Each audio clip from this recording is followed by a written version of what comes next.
Bayi ketika baru lahir nangis itu normal banget ya.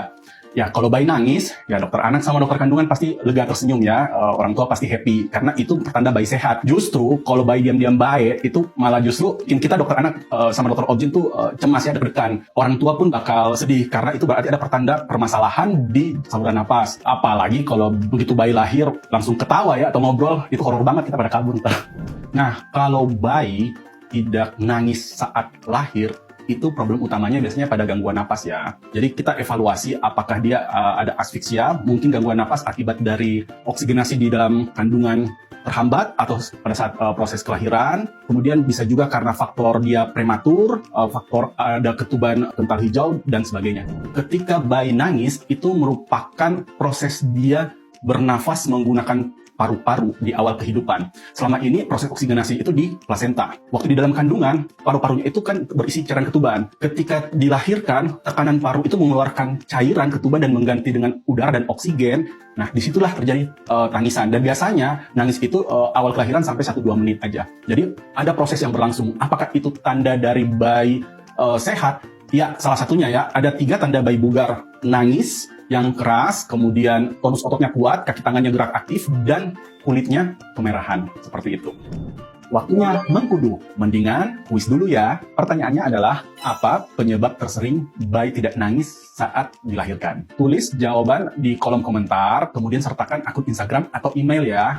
Penyebab bayi tidak nangis saat lahir itu biasanya lebih banyak presentasinya ke arah gangguan pernafasan. Misalnya asfiksia ya, kekurangan oksigen dalam kandungan, atau pada saat proses persalinan, kemudian ada problem prematur, kekurangan pematangan paru, atau mungkin bisa jadi karena lilitan tali pusat, ada ketuban kental hijau yang menyulitkan paru-paru mengeluarkan cairan mengganti dengan oksigen.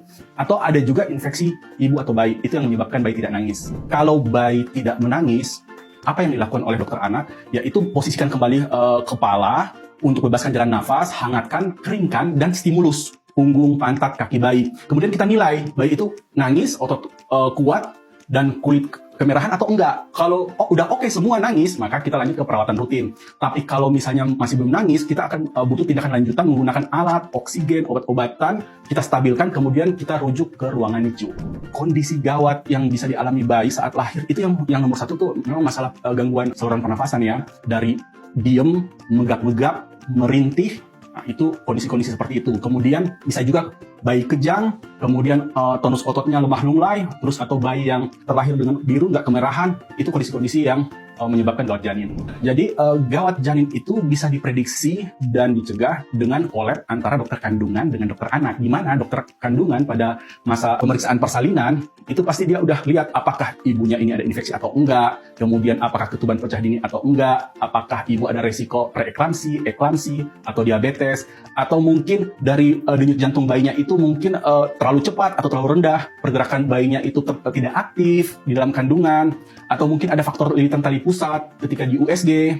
Kemudian dievaluasi secara menyeluruh biasanya oleh dokter kandungan dan diinformasikan ke dokter anak. Nanti dari situ tim dokter anak bisa menentukan, oh ini nanti kita nggak akan ada gawat janin, mungkin butuh dokter anak sendiri, atau oh ini ternyata ada prediksi ke arah gawat janin.